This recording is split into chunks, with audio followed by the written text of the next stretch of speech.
My Algerian host family was pleasantly surprised when I volunteered to do Ramadan during the first year of my North African study abroad program. It's 1966, and the 30 days of Ramadan begin in mid-December. Tunis and Fatima, the two teenage girls of the family, tell me how lucky I am. Winter, with sundown coming mercifully early, is the best season for my first fasting. They are pretty excited to see how I will fare. I fall into the daily routine of the family.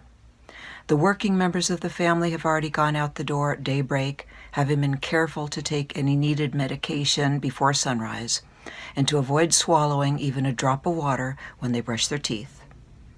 I help the girls and Mama Boosloob attend to housework and feed the chickens and the pet gazelle.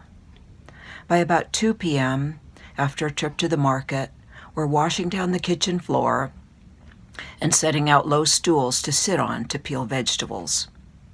In the Algiers region, the Ramadan meal usually consisted of the traditional Algerian soup, shorba, made with lamb, mutton, or chicken, vegetables, vermicelli, and maybe crushed green wheat called fric. We talk on and on as we prepare about food, recipes old and new, what the neighbors are cooking tonight, what might be good to serve tomorrow. Maybe there's a crispy meat-filled burek, similar to samosa. We talk about how blessed we are to have enough to eat. The Algerian Revolution only ended 5 years earlier, and they tell me stories of hardship, sacrifice, and acts of kindness given and received. These are the themes of Ramadan. Soon we're almost dizzy from the fragrance rising up from the simmering pot and the mixture of cinnamon, paprika, pepper, and ground coriander that have been added to the meat, tomatoes, and onions. We set aside the rest of the vegetables to be added in a while and set the table. Now it's time for naps. More than anything else, more than hunger, daily fasting leaves you tired and lethargic. I had discovered, to my surprise, that the Algerian winters are cold and damp. All day long, you just want to curl up somewhere warm and sleep. In class, it's hard to concentrate. Everyone is short-tempered and grumpy. At about 4 p.m., we head back to the kitchen to finish meal preparations. Lifting the lid to add the rest of the vegetables fills the room with clouds of spicy steam that tease our imaginations and test our willpower. I look around at the girls, who would later become my sisters-in-law, to make sure it's permitted to breathe in. There is no mosque near enough to hear the call to prayer marking the end of the day's fast, so we turn on TV about a half hour ahead of time. Throughout the city, streets that have been clogged with honking cars and scurrying pedestrians are now deserted.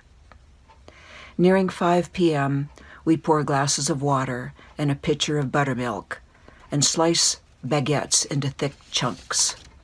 We set out fat, fresh Deglet Noor grapes. As the official time approaches, we gather around the dining table and turn up the sound on the TV where religious music has been playing. A hush descends.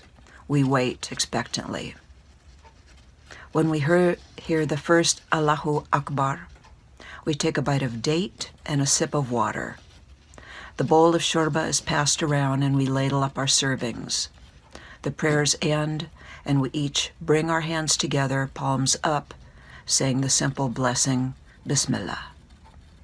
When we lift our spoons, I am aware that at that moment I am one with thousands of Muslims in this swath of the globe, in a gesture of communion, taking that first swallow of soup and feeling nourishment once again pass down our throats.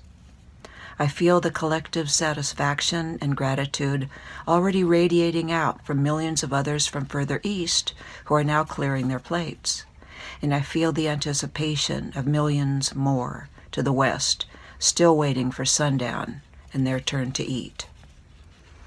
Mama and Papa Boosloob and Fatima are long gone, but Tunis's daughter exchanges messages with me on Facebook. My mother liked you a lot, she chats. You respected our tradition. You did Ramadan.